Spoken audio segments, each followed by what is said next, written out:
Fala galera, tudo certinho com vocês? Novamente, professor Matheus, e vamos continuar aqui resolvendo essa lista de movimento uniforme. Lembre que essa é a lista básica, ainda tem uma lista avançada depois para a gente fazer. A gente tinha parado aqui na questão 8 e bora continuar. Essa questão da PUC, né? Uma tartaruga caminha em linha reta a 40 metros por hora, por um tempo de 15 minutos. Qual a distância percorrida? Bem, é uma questão claramente simples, uma questão de velocidade. Ela te dá a velocidade, te dá o tempo e te pergunta qual é a distância percorrida. O complicado aqui são as unidades. Essa unidade está em metros por hora. E as respostas, bem, tem umas em metros, outras em quilômetros. Bora responder em metros, então. Só que aqui está 15 minutos, então eu tenho que transformar 15 minutos em horas. É bem tranquilo, gente. Tem a velocidade da tartaruga e o tempo. 15 minutos, lembra lá, 1 hora são 60 minutos. Então, se eu pegar os minutos e dividir por 60, eu tenho a quantidade em horas. Se você quiser, você pode fazer a regra de 3, vai dar o mesmo resultado. 15 por 60 eu podia até simplificar, só que a preguiça é tanta que eu continuei. Velocidade média ΔS sobre ΔT. Então, como eu quero saber o deslocamento ΔS, eu deixo ele sozinho, o tempo passa multiplicando. Velocidade vezes tempo. A velocidade é 40 metros por hora, então a resposta vai estar em metros, se o tempo estiver em horas. O tempo é 15 sobre 60, corto os zeros. Agora é só multiplicar 4 vezes 15, essa é fácil. 4 vezes 5, 20. 4 vezes 1, só que 1 está na frente. 40 mais 20, 60. Dividido por 6, 10 metros. Bem tranquilo. A tartaruga percorreu 10 metros nesses 15 minutos. Letra E. Bora lá. Letra E. 10 metros. Vamos ler agora aqui a questão 9. O tempo entre observarmos um raio e escutarmos o som emitido por ele pode ser utilizado para determinar a distância entre o observador e a posição onde caiu o raio. Se levarmos 3 segundos para escutar o relâmpago, é correto afirmar que o raio caiu a... Considere a velocidade do som no ar como 340 metros por segundo. Então, gente, vamos pensar no seguinte. Você começa a contar, é porque o som está viajando de onde caiu até onde você está. Então, a gente tem uma velocidade de 340 e um tempo de 3 segundos. Basta multiplicá-los para descobrir o resultado. Bora ver lá como eu fiz. O tempo é 3 e a velocidade do relâmpago, né, ou do som, no caso, é 340 metros por segundo. 340, onde tem V, ΔS continua, T é 3. O 3 passa multiplicando, 1020 metros. Essa multiplicação também é fácil de fazer na cabeça. Olha aqui, gente. 3 vezes 0, 0. 3 vezes 4, 12. Fica o 2 e vai 1. 3 vezes 3, 9. Mais 1 que subiu, 10. Com 2 ficou atrás, 10, 2, 0. 1020 metros. Se vocês treinarem esse método, vocês conseguem fazer numa boa, tá? Não precisa nem escrever conta. Vamos agora para a questão 10. Essa já é uma questão salgadinha mesmo, então bora lá. Um foguete persegue um avião, ambos com velocidades constantes e mesma direção. Enquanto o foguete percorre 4 km, o avião percorre apenas 1. Admita que, em um instante t1, a distância entre eles é de 4 km e que no instante t2, o foguete alcança o avião. No intervalo de tempo t2 menos t1, a distância percorrida pelo foguete em quilômetros corresponde aproximadamente a quanto? Então, gente, bora ter calma para desenhar e depois interpretar esse paranauê todo aí. Enquanto o foguete percorre 4 km, o avião percorre apenas 1. O que isso significa? Significa que o foguete é 4 vezes mais rápido do que o avião. Aí bora tentar escrever isso. Você tem aqui um foguete e o avião. Se o foguete percorre 4 km e o avião 1 km, para o mesmo ΔT, vou chamar esse ΔT de tempo, de Tzinho, né? Então a gente sabe que a velocidade do foguete é 4 vezes a velocidade do avião. Mas a gente ainda vai escrever isso. Bora interpretar tudo e anotar as nossas interpretações matematicamente. Isso que é fazer um pouquinho de física, né? A gente tem aqui que no instante t1, a distância entre eles é de 4 km. Então, o que é a distância entre dois corpos? É sempre o módulo da subtração entre eles. Como eu sei que o avião está na frente, eu vou subtrair sempre o avião menos o foguete, que eu não preciso mais botar o módulo. O avião menos o foguete dá 4. Isso quando o tempo é igual a t1. Em t2, o que é que ele me diz? A distância entre eles é 4 e que no instante t2 o foguete alcança o avião. Se em t2 o foguete alcançou o avião, significa que a posição do avião e a posição do foguete eram iguais em t2. E a pergunta da questão é, em t2 menos t1, que é o intervalo de tempo entre o encontro e a posição inicial, você vai ter aqui que distância entre o avião e o foguete, porque o foguete tem que percorrer exatamente a distância entre eles, né? Para poder alcançá-los. Aí, bora lá. O que é que ele quer saber? No intervalo de tempo t2 menos t1, a distância percorrida pelo foguete em quilômetros corresponde aproximadamente a quanto? Ele quer saber então qual é a distância entre eles dois. A distância percorrida pelo foguete, na realidade, tenham cuidado, gente, essa questão é complicada.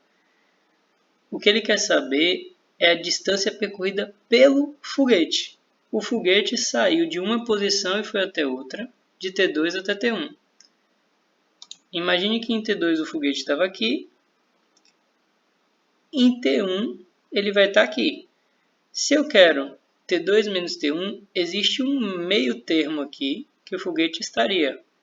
Então, o que a questão está querendo saber é qual é a distância entre a posição inicial do foguete e aonde ele está nesse meio termo. Isso é exatamente o que a questão quer saber. Aí, como é que a gente vai fazer isso? Os dois corpos, vou considerar que eles são movimentos uniformes, porque a questão me falou aqui, velocidades constantes e mesma direção. Tem essas três condições. A gente sabe que a posição do avião é dada por essa fórmula do sorvetinho, com a velocidade do avião, e a do foguete é a mesma coisa, com a velocidade do foguete. Velocidade do avião e velocidade do foguete. Vou utilizar esses dados aqui para a gente saber quem é mais rápido e quem é mais devagar. A velocidade do avião é ΔSA sobre ΔT. O avião percorre 1 km, então é 1 sobre t. E a velocidade do foguete é 4 sobre t, porque a distância percorrida por ele é 4.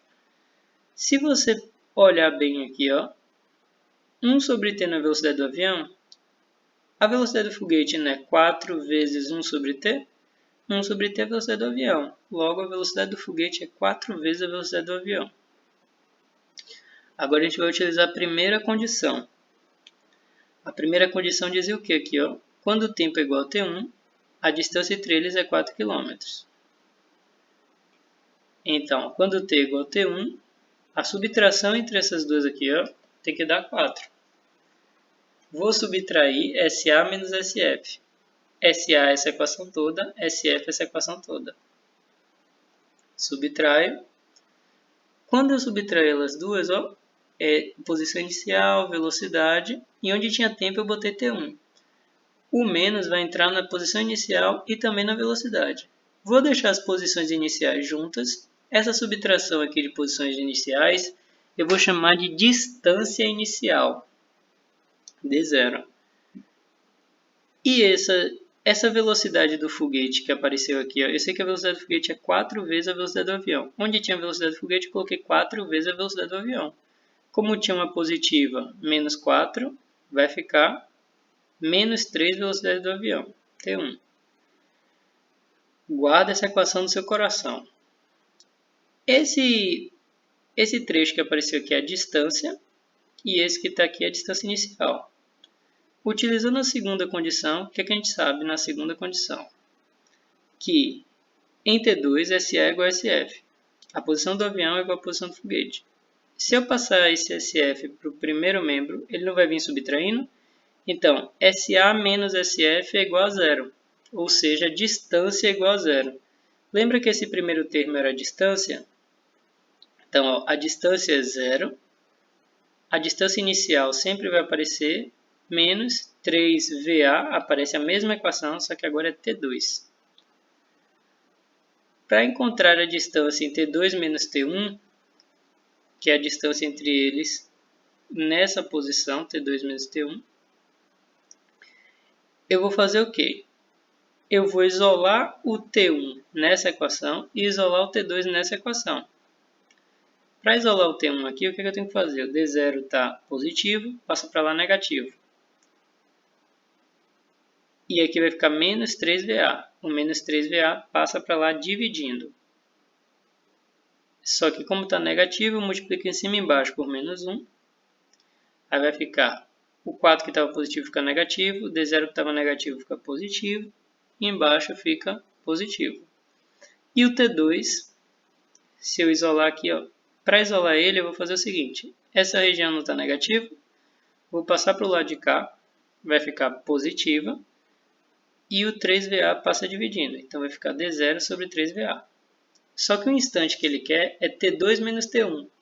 Vou subtraí-los, T2 menos T1, T2 é tudo isso, T1 é tudo isso.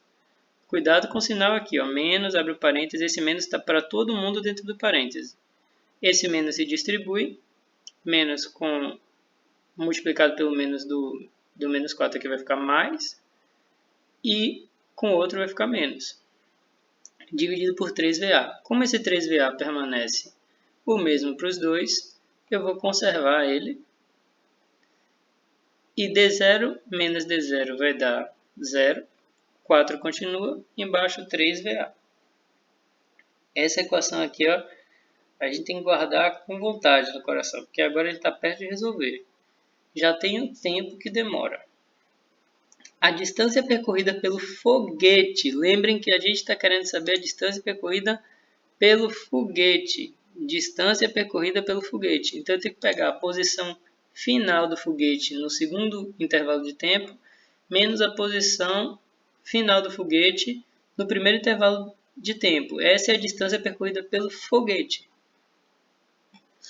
Percebam que vou ter duas posições iniciais do foguete se subtraindo.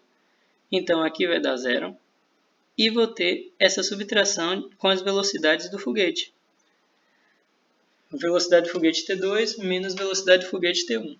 Posso botar a velocidade do foguete em evidência e aparece meu queridíssimo T2 menos T1, que eu lutei tanto para descobrir, que é o 4 sobre 3VA.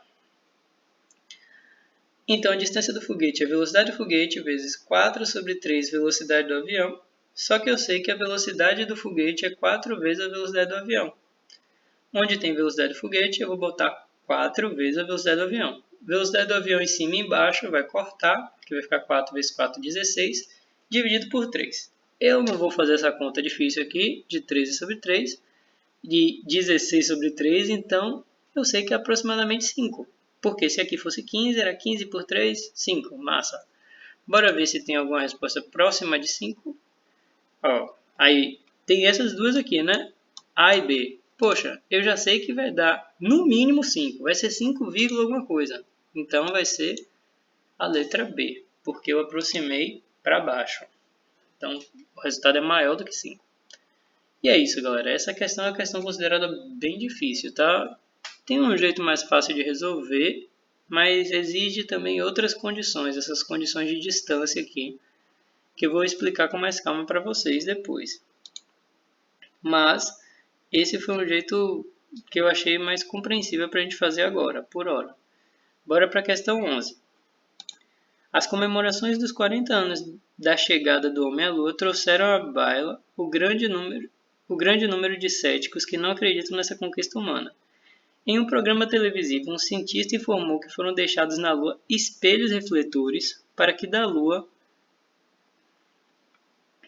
Terra a medida da distância Terra-Lua pudesse ser realizada periodicamente e com boa precisão, pela medida do intervalo de tempo ΔT que o feixe de laser percorre o caminho de ida e volta.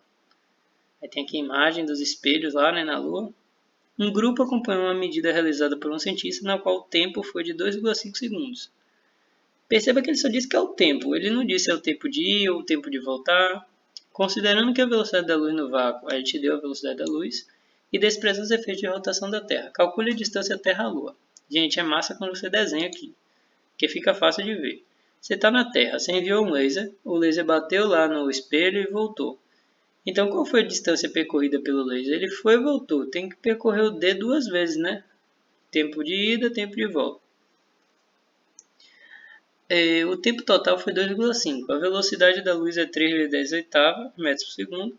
Utiliza a fórmula velocidade ΔS sobre ΔT, só que o nosso ΔS é duas vezes a distância Terra-Lua. Aqui é só multiplicar, ó. 3 vezes 2,5 é fácil de fazer, 3 vezes 5, 15, termina com 5, vai 1, 3 vezes 2, 6, mais 1, 7. 7,5 vezes 10 oitava dividido por 2. Essa divisão é chata, mas tem como fazer também. 5 dividido por 2 vai dar aí 2,5, né? Então aqui vai quebrar, 25. 7 dividido por 2, 3,5. 3,5 mais 0,25, 3,75 vezes 10 oitava metros. Essa é a distância entre a Lua e a Terra. O problema é que aqui está em metros e a resposta lá está em quilômetros. Lembrem que a letrinha K em física ela representa 10 a terceira. Então você tira aqui 10 a terceira, vai ficar 10 a quinta. Aí você corre 5 casas. 1, 2, 3, 4, 5. Vai aparecer essa quantidade de zeros, quilômetros. Que é exatamente que letra? Não tem letra. É essa a resposta aqui, né, galera? Você tem aí aproximadamente 375 mil quilômetros entre a Lua e a Terra. Bora para a questão 12. E aí eu finalizo esse vídeo para a gente tentar fazer um novo vídeo com a questão 13 e sucessivamente. Ângela e Tânia iniciam juntas um passeio de bicicleta em torno de uma lagoa. Nesse gráfico está registrada a distância que cada uma delas percorre em função do tempo. Beleza, a Tânia está indo mais rápido, né? Se está assim, a gente tem que pensar. E a Ângela um pouquinho mais devagar. Esse é um gráfico de S em função de T, onde S é a distância em quilômetros e o T é tempo, né? Em minutos. Cuidado que aqui tem quilômetros e minutos. Geralmente a gente falava em quilômetros por hora, né? Após 30 minutos do início do percurso, Tânia avisa a Ângela por telefone que acaba de passar pela igreja. Ó, Tânia passou pela igreja, né? Bora lá. Tempo 30 minutos. Bora subir aqui, Tânia. Pronto, encontrei Tânia há 30 minutos. Ela está exatamente nesse traço. Esse traço está 2 unidades acima do 10. Então está no 12, né? 12 quilômetros foi onde estava a igreja. Se Tânia está na igreja, a igreja no 12 quilômetros. Com base nessas informações são feitas duas observações. Bora ver se essas afirmações são verdadeiras ou falsas, né? Provavelmente é isso. Ângela passa pela igreja 10 minutos depois de Tânia. Gente, dá pra ver aqui, ó. Se aqui é 12, aqui que tá a igreja. Massa, aqui que tá a igreja. Tânia passou na igreja no 30 e Ângela passou na igreja no 40. Isso é 10 minutos depois. Então essa é verdadeira. Mas dá para fazer por conta também, né? Então aqui eu peguei os pontinhos legais, né, de Tânia e 2 pontinhos legais também para Ângela. O que é que você faz? Se são retas, são movimentos uniformes. Você pode utilizar a fórmula do movimento uniforme. Primeiro, quando a posição de Ângela é 12 km, a afirmação aqui que ele deu é que Ângela passou na igreja 10 minutos depois de Tânia. Então a posição de Ângela tem que ser 12 quando o tempo é 40 minutos. E você vê no gráfico automaticamente você já disse que isso é verdade. Mas se você não quiser se convencer, você bota aqui, ó, SA é igual a 0A, VA vezes T. A velocidade de Ângela sempre vai ser aqui, ó, a divisão entre distância 3, tempo 10. 3 por 10. E o tempo é 40. Se você colocar aqui 40 minutos, você vai ver que vai dar 12 também. Posição inicial é 0, porque elas começam as duas daqui da origem, no gráfico. Então, bora ver agora a segunda afirmação. Quando Ângela passa pela igreja, Tânia está 4 km à sua frente. Ah, agora que tá, né? Então, quando Ângela passou pela igreja, quando Ângela, que é na igreja no 40, Tânia está 4 km na sua frente. Ela está no 12, 13, 14, 15 e 16. E Tânia está no 16, gente. Tem exatamente 4 km entre o 12 e o 16. Então dá para fazer essa questão só olhando no gráfico. Mas dá para fazer por conta também. Quando o tempo é igual a 40 minutos, a posição de Tânia tem que ser igual à posição de Ângela mais 4. É isso que aquela interpretação está dizendo. Que aquele textinho está dizendo, né? A gente só matematizou isso. A posição de Tânia, como a gente sabe que a velocidade dela é 12 por 30, né? 12 metros a cada 30... 12 quilômetros, desculpem, a cada 30 minutos. O tempo tem que ser igual a 40 minutos, como a afirmação aqui, né? Quando você substitui, você vê que está em 16 km. E o 16 é exatamente 12 mais 4, que é a posição de Ângela, mais 4 km. Então as duas são verdadeiras. Bora ver se tem alguma afirmativa que diz que as duas são verdadeiras. Ambas as observações estão certas. Letra C. Exatamente isso aí. Isso é tudo por hoje, galera. E esse vídeo vai ficando por aqui. Vejo vocês na próxima aula para a gente resolver o resto dessa lista. Valeu, bons estudos e tchau!